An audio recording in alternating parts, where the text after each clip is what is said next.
how are we going to pay them all? And we as a family couldn't pay them all. And that's why in our case, our phone was cut off. And that is still the reality of Britain for far too many people. And so, yes, I am proud. I'm proud we scrapped the 2-child limit. I'm proud we're lifting over 500,000 children out of poverty. Proud we raised the national minimum wage again. That is what a Labour government is for, making life better for working families, unlocking their potential, and giving our children a fair chance to get on. And that is the story of the budget. There were necessary choices. Of course there were. Fair choices, I would argue. Tax rises do make life harder for people. I understand that. It's obvious. And I'm not going to pretend that there aren't alternatives. Politics is always about making choices. We could have cut public services. We could have ignored child poverty. We could have rolled the dice with extra borrowing. But I firmly believe that those options have been tested to destruction. I mean, we all know the risks of reckless borrowing. That is the path that Liz Truss took. And you can see the cost in any bill, mortgage, car loan, anything affected by interest rates. But also, look at the OBR's analysis of productivity. And it's crystal clear to me that austerity scarred the long-term productive capability of this country. So why would we repeat it? That is what we inherited. Public finances and public services in total crisis. Growth weak for years. But if you'd said to me 17 months ago, on the first day of government, that by now we would have cut NHS waiting times, cut immigration, cut child poverty by a record amount, if you'd said to me that Britain would now be cutting borrowing faster than any other G7 country without cutting public investment, that our fiscal headroom is up significantly, economic growth is beating the forecasts, with wages up more since the election than in a decade of the previous government, if you'd said to me, because of all that, we can tackle the cost of living for working people, freezing rail fares, freezing prescription charges, freezing fuel duty, slashing childcare costs, driving down mortgages, taking £150 off your energy bills, £300 for poorer households, then I would say yes. That is a record to be proud of. And I am proud. I'm proud the public services.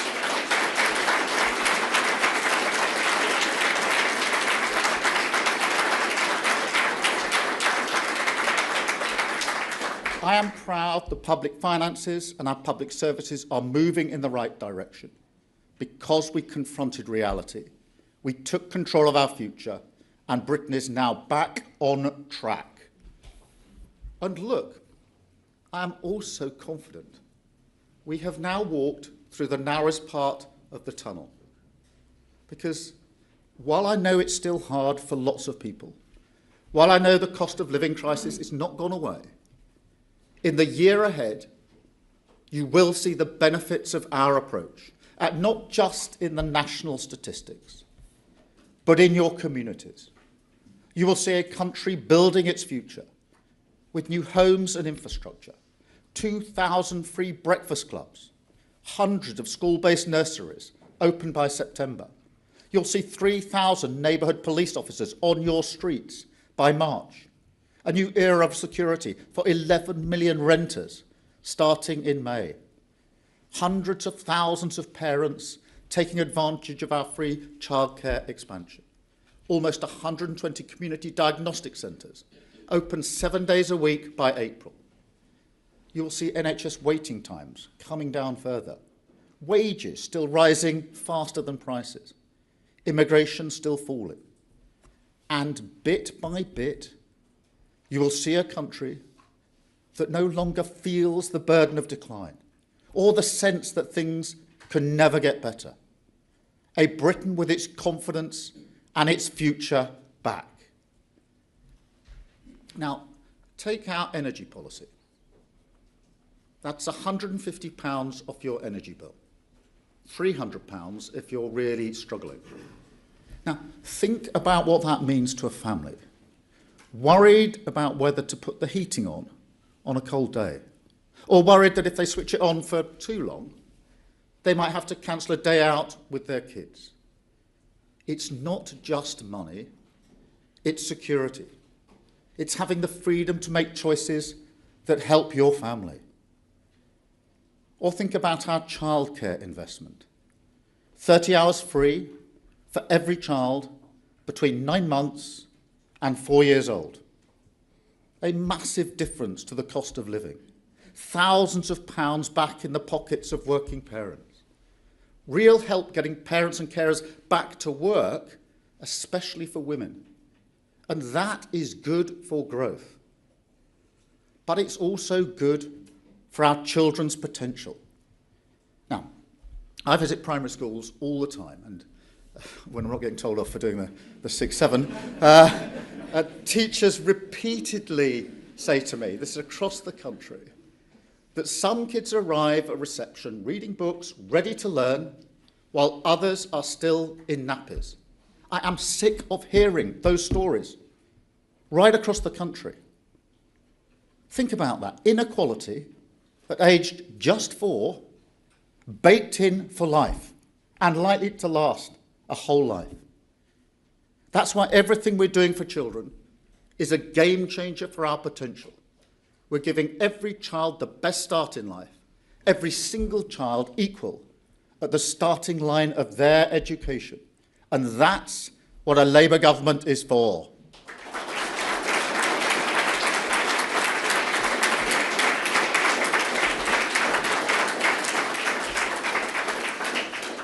And look, when it comes to economic growth and living standards, we're confident we can beat the forecasts.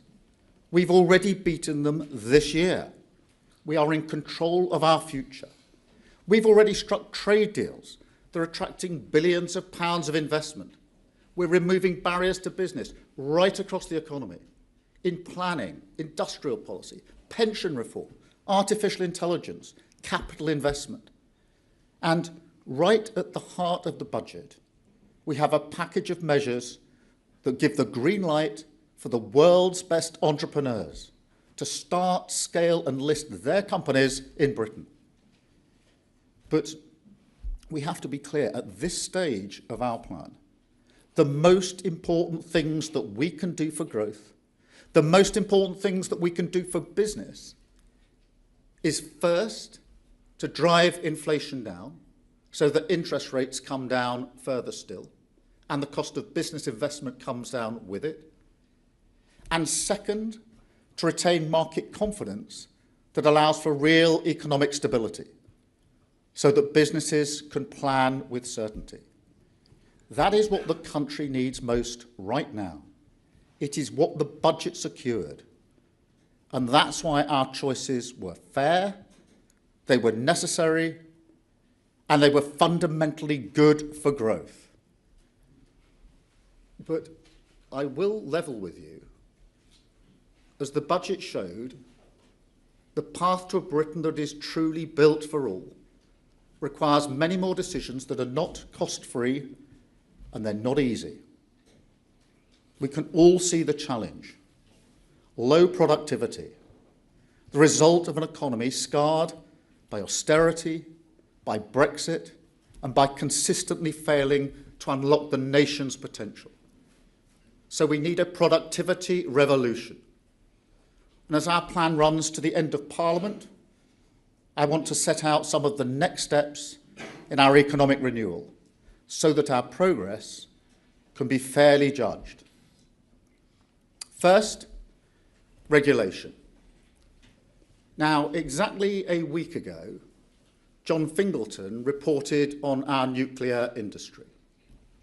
He found that pointless gold plating, unnecessary red tape, well-intentioned but fundamentally misguided environmental regulations, and I quote, it's quite a stark quote, he said, "A mindset that favours process over outcome has all made Britain the most expensive place to build nuclear power."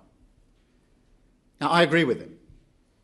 In fact, I would go further, because the truth is we see that story repeated again and again right across our economy. For years, Britain did not have a proper industrial strategy. For years, it cut public investment.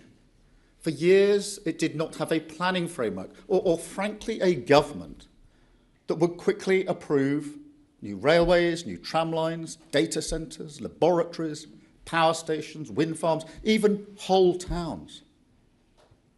So, guided by a simple truth, that rooting out excessive costs in every corner of our economy is an essential step to cutting the cost of living and creating more dynamic markets for business, we will also clear the path for British business.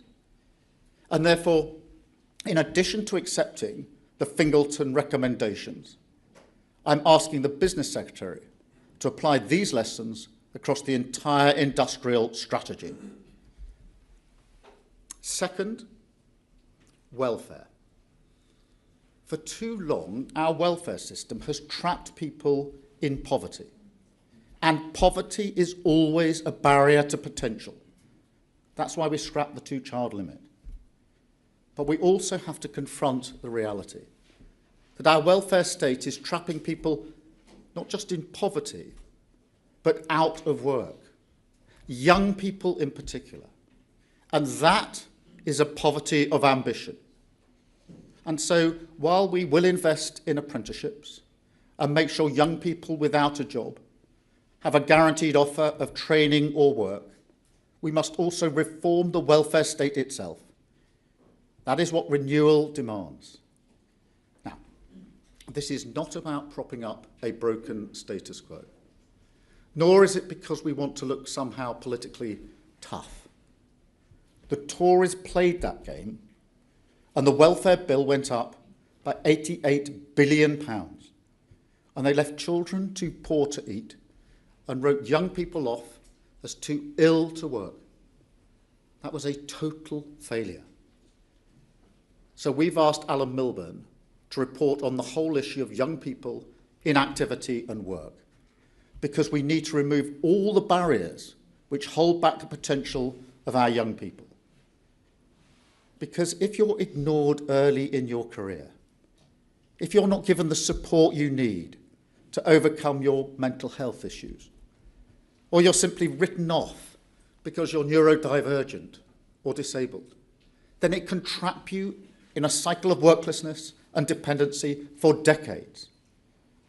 That costs the country money, is bad for our productivity, and most importantly of all, is a massive waste of potential. And any Labour Party worth the name cannot ignore that. Third and finally, trade.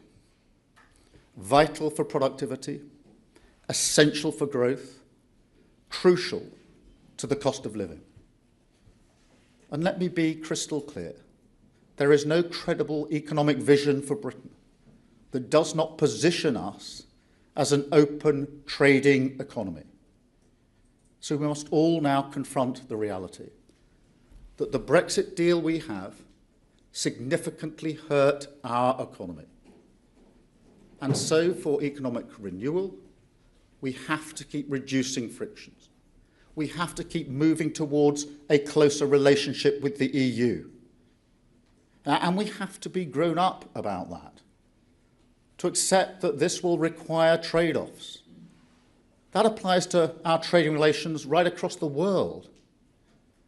And as you've seen already with this government, there are deals to be done if you're committed to building relationships. That's what we've done with the US, it's what we've done with India, and it's what we've done with the EU. And we will keep going. We will continue to reject drift, to confront reality, and take control of our future. That is what the budget achieved last week, and we will build on it. A long-term plan for the economic renewal of this country. A Britain that is free from decline, confident about its future, and with the potential of every single person unlocked. Truly built for all. Thank you very much. Thank you. Thank you.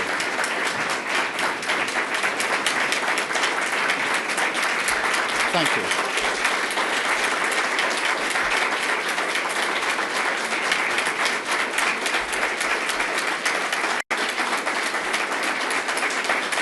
Thank you very much. Thank you. I'm now going to take a number of questions from the media. I've got a list here. It starts with Chris Mason, BBC. I see Chris here. Thank you, Prime Minister. Chris Mason, BBC News. As a former lawyer, you'll be familiar with the concept of people offering the truth, the whole truth, and nothing but the truth. Isn't the reality that in failing to be candid about the breadth of what she knew at her pre-budget news conference, the Chancellor misled us? And if I may, on reform of the welfare system, how fundamental is it to you that the benefits bill starts to fall? Thank you. Well, look, on the build-up to the budget, let me just step through that in some detail, because there was no BR productivity review. The result of that was there was £16 billion less than we might otherwise have had. That's a difficult starting point for any budget. We had already made commitments, which I think I've expressed to you and many others many times over, that we were going to protect our public services, particularly NHS, to cut borrowing costs and to bear down on the cost of living. So we had on the one hand £16 billion less than we might otherwise have had. We had clear commitments that we'd made throughout the process as to what it was we were going to achieve. Therefore, against that backdrop, it was inevitable that we would always have to raise revenue. So there's no misleading there. During the overall process, the numbers improved. And there was a point at which we thought, myself included, that we might have to reach for a manifesto breach of some significance. I didn't want to get to that place, but I recognised we might have to. As the process then continued, it became clear to me and others that we might be able to do what we needed to do with our priorities without that manifesto breach. And that's what we did with the fair and necessary decisions that we took, which did, to root back to where I started, made good on the principles, which was protecting public services and the NHS in particular, where record amounts have gone in, and hence the waiting times coming down, which did help with borrowing costs, because I was determined that we needed to have bigger headroom than we had last time, and we more than doubled it, which has been a very significant part of the budget. Not easy to do for obvious reasons. And we were able to, and are able to, bear down on the cost of living, hence the £150 off people's energy bills, and the measures we're able to take in relation to the two-child benefit. So the review put us in a bad place to start with. We worked through our principles. There was a point at which I thought we might have to breach the manifesto. I was always wanting to know if there were alternatives to that, and the point came when there was an alternative to that, and that's the route that we took. Thank you very much on that issue. On welfare, look, there are a number of aspects to this. The welfare bill has gone up extraordinarily under the last government, but there is also what I would call a moral mission. I've been particularly concerned about young people, best part of 1 million young people who are not in work and not learning. And over and above any other issue, I think it's a moral issue, because I know all the evidence points to this, that if you're not earning or learning at that age, the likelihood is it's going to be that much more difficult to get into earning and learning later in your life, and therefore there's a real moral element to this as well. Thank you very much, Chris. Can I go to Sky? Beth, please. Thank you very much. Beth Rigby, Sky News. Prime Minister, we found out from the Office of Budget Responsibility that the Chancellor, with your backing, misled the public on November the 4th when she warned about a black hole in the public finances without telling us the second bit, that higher than expected tax receipts meant the economy was in a much healthier position than the Chancellor publicly suggested to all of us and to the country. A Cabinet Minister has told me this morning they do feel misled. How do you respond to that as Prime Minister? And can you really commit to driving through welfare cuts, given that some at your top table don't have confidence in you? Thank you. Thank you very much, Beth. Look, there was no misleading. And I simply don't accept, and I was receiving the numbers, that being told that the OBR productivity review means you've got £16 billion less than you would otherwise have had, shows that you've got an easy starting point. Yes, of course, all the other figures have to be taken into account, but we started the process with significantly less than we would otherwise have had. That productivity review or review like that hasn't been done, I think, for 15 years. This is not an annual exercise. It's an exercise that was done this year. I'm not sure why it wasn't done at the end of the last government, if I'm honest about it, because that would have seemed to me a sensible time to have done it. But it was done. The net result was £16 billion less than you would otherwise have got. That meant, if we measured against our objectives, which is protecting public services, doing what we could on the headroom, which I really wanted to do this time for reasons that are well understood in terms of the stability that it gives. I wanted to more than double the headroom and to bear down on the cost of living, because I know that for families and communities across the country, that is the single most important issue. Wanted to achieve all those things, starting that exercise with £16 billion less than we might otherwise have had. Of course, there are other figures in this, but there's no pretending that that's a good starting point for a government. It isn't. And there's no to suggest that a government that is saying that's not a good starting point is misleading. It is wrong, in my view.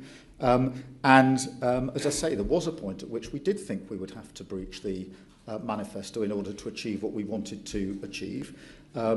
Later on, it became possible to do it without the manifesto breach. Given the choice between the two, I didn't want to breach the manifesto, and that's why we came to the decisions that we did.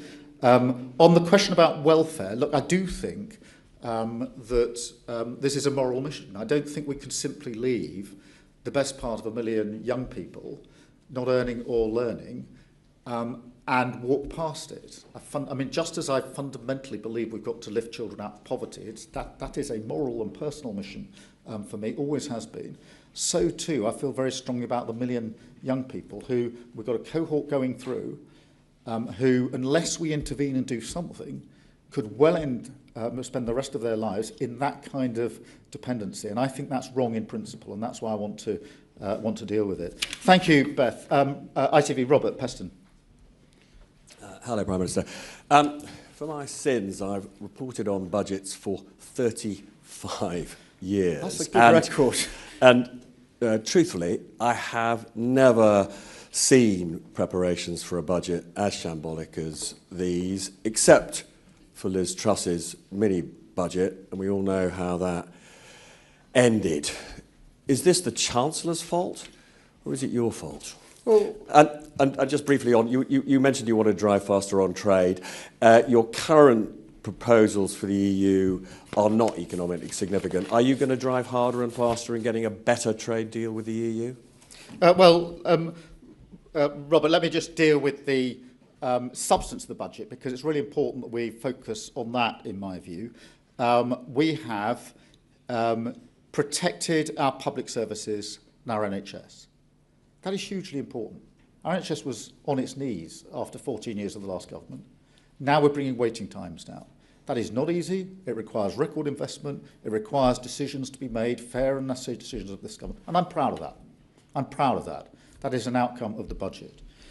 We have over doubled the headroom than the headroom we had before. And every business knows that that helps with stability and certainty, which is what they're looking for above all else. And they know that that has an impact on inflation, which impacts them. So I'm proud that we've done that under the budget. And we've borne down on the cost of living. I'm proud that we've lifted 500,000 children out of poverty. I think is abhorrent. I think the idea we've had for the best part of 10 years, that if you have this cap in place, it would have any effect other than dragging hundreds of thousands of children into poverty, has been tried and tested to destruction. The only effect of it was to drag hundreds of thousands of children into poverty. And we're ending that under this budget, and I'm proud of that. I'm also...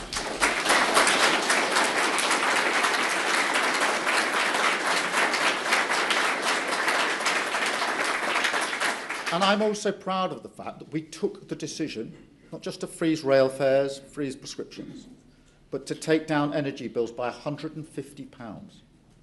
Now again, in the hospital that we went to on the afternoon of the budget, when we told them that, they broke out in a clap, because they knew what it would mean to them.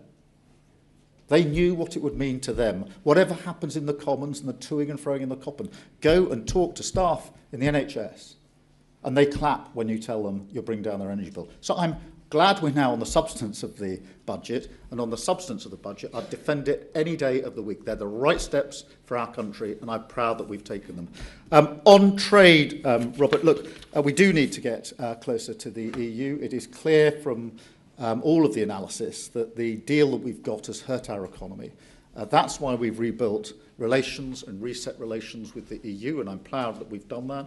That is why we're moving forward. We had the mandates agreed for the SPS agreement, and that will drive down costs in supermarkets significantly, particularly food costs, and the emission trading scheme just in the last week or two. So we're making progress on that front. And that goes in addition to the other trade deals that we've done with countries of the US that we did. And I remember the days when people were saying to me, you can't have a deal with the US and a deal with the EU, and we've got both. And the deal that we did with India, which it had been in the making, I think, for 8 years until we came along and actually did the deal. So I'm proud that we're making that progress. Thank you very much. I'll go to Chris Hope from GB News. Chris. Chris Hope, GB News. Prime Minister, you wanted to tread lightly on our lives before you were elected. You were different from the Tory party, but aren't you exactly the same? From David Lammy repeatedly not being clear about an escaped migrant in the House of Commons, to Rachel Reeves talking about a black hole that wasn't actually there. Now you want to cut benefits, but trust matters. How can our viewers trust anything you say? Well, Chris, I simply don't accept the starting proposition. I'm really sorry. When I was told that we started the budget process minus £16 billion, I didn't cheer. I didn't think it was good. I thought it was a very bad starting position. I was curious as to why the productivity review had been done this year and not previously, but there we are. That's the nature of the beast. It's done, and the price is calculated, and I'm handed the tab, minus £16 billion. Not suggesting the other figures aren't there, but it is not. I won't accept the proposition that somehow this was a good starting point. I'm £16 billion down on what I thought I'd have, and I know the impact that's going to have on your viewers. Because I know for them that the cost of living is the single most important issue. I know for them they are going to be worried at the beginning of the month in January, is their season ticket going up? Because they normally get whacked with that pretty early in January. Prescription charges matter to them, and their energy bills matter to them. And there are choices, therefore, that can or can't be done if you start with minus £16 billion. So I simply, I know it'll be put to me many, many times, I simply don't accept the proposition that somehow starting your budget process minus £16 billion is a particularly good starting point. If that hadn't have happened, I'd have had £16 billion more to weigh in the options and the choices that we made. 2/3 of the headroom is £16 billion. So you can see the significance of that amount of money. I think all I can do is explain the impact that these decisions have on your viewers and to assure them that I am well aware that the number one issue for them is the cost of living. And that's why in the budget and all the other decisions, I mean, last week we were doing free school meals, free breakfast clubs, free childcare. All of these are good for children in their own right, but they're also really important cost of living measures as well. And I think for many of your viewers, they will, I hope, be pleased to see things like those measures going in. The childcare is a real game changer for so many parents and carers across the whole country. Thank you very much, Chris. Aubrey from The Times. Good morning, Prime Minister. Aubrey Allegretti from The Times. Given we now know that actually you had a budget surplus of at least £4 billion before Rachel Reeves gave her press conference, which set hairs running and fueled all this speculation, isn't it misleading of her to have still then not ruled out an income tax rise and only given us one side of the story after she'd been made aware that things were better than anticipated? And do you think that the OBR has overstepped its remit by publishing what forecasts it gave to the Treasury and when, or actually do you think that having more transparency like that is a good thing? Thank you. Well, Aubrey, I've been through this a number of times, but obviously at the early stage, it's very important not to rule out steps. It's a process that goes on, as you know, for some weeks until the final decisions are made. But to be told at the beginning of the process, you're £16 billion worse off than you might otherwise have been is a significantly difficult starting point. We could have made other choices. I could have said, I know we said we would take the NHS, but I've decided now not to. We're going to cut the funding to the NHS and let it go back to where it was under the last government. I wasn't going to do that. We could have said, well, I wanted to double, more than double the headroom, but we're not going to do that anymore. I was concerned about that and wanted to make sure that we had a significant headroom for reasons that are obvious to the markets and to business. And we could have said we're not going to bother about any of the cost of living measures. We know it's the number one concern to voters, but we're just not going to do it. I fundamentally disagree with that. And therefore, of course, it was right that we flagged that we started in this position. And my strong view is it would have been wrong to rule out measures that would have to be taken as a result, and in fact were taken, because there were tax rises in the budget, as you and others have pointed out to me a number of times. In relation to publishing the figures, look, that's a matter for Richard Hughes, I think, to explain rather than me. Good. I've got Guardian, Jess. Hi there, Prime Minister. Jess Elgott from The Guardian. You've said a few times in this speech that you don't believe or will beat the OBR's gloomy forecasts on growth or living standards. You're clearly very angry at the timing of the productivity downgrade. And you've given them figures that you know you'll probably never have to do on spending cuts before the next election. What is the point of the OBR if it clearly doesn't command your confidence? I'm not angry at the productivity review. It's a good thing that reviews like that are done from time to time. I'm bemused. Myself, I feel that doing it at the end of the last government and before we started might have been a good point to do a productivity review so we could know exactly what we were confronted with. Doing it 15, 16 months into a government, it had to be done sometime, but picking up the tab for the last government's failure and it's been the nature of the beast, frankly, for the last 16 months, but it was given a special emphasis in that exercise. I'm not angry. I'm just bemused as to why it wasn't done at the end of the government rather than done now. But but I'm not saying that these reviews aren't important, etc. On beating the forecast, look, I am confident, and I'm confident because the forecast that was given to us for 2025 for economic growth was 1%, and it came in last week at 1.5%. That's a 50% overreach on the forecast. So I know these targets can be beaten, and we are absolutely out to defy the forecasts and beat them, just as we've already done this year. On the OBR, I'm very supportive of the OBR. Very supportive of the OBR. It is, in my view, vital for stability and inbuilt in our fiscal rules, which I've said a number of times are ironclad. So, look, I'm not going to suggest that what happened last week, which was the entire budget being published before the Chancellor got to her feet, was not anything other than a serious error. This was market-sensitive information. It was a massive discourtesy to Parliament. It's a serious error, and there's an investigation that's going on. But as for the OBR itself, I'm very supportive of the OBR for the reasons I've set out. Vital for stability, vital and integral to our fiscal rules, which I've said a number of times are ironclad. Thank you very much, Jess. I've got Lizzie from The Mirror. Prime Minister, Lizzie Buckham from the Daily Mirror. You talked about looking again at welfare reform, but you failed to pass your measures the last time you tried. Can you take your MPs with you this time, and would you take the whip off people if they oppose cuts to welfare? Well, look, on this issue in welfare, I'm focusing particularly on young people. I do think there's a general consensus that it is a moral mission. I mean, there aren't many people who are comfortable with, nor should they be, the fact that there's nearly 1 million young people who are, very stuck with not earning and not learning. And my worry, as I say, is that is something that isn't a short-term thing that happens just for a number of years and then it's sort of back into work, back into learning, and everything's fine. My big worry is that all of the evidence I've seen shows that if at that age that's the situation, the likelihood is it's going to go on for decades, and that's going to impact that cohort. I think it's generally, there's a strong consensus that we must do something about that, and we will do something about it. I've got Jack from the Sun, Jack Elson. Thank you, Prime Minister. And just to pick up on a point which Chris made at the beginning, is it your goal that welfare spending by the next election will be coming down and not up?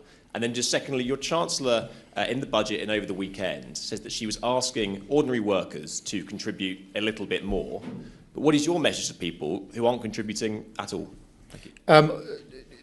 Certainly, in terms of the welfare, but we've got 2 reviews going on, as you know, the Sims review and the Milburn review. We need to let them complete their course. It is a moral mission, but I've been outspoken a number of times on the fact that the last government lost control of the welfare spending, and like all things, it falls to us to pick up the mess that they have made.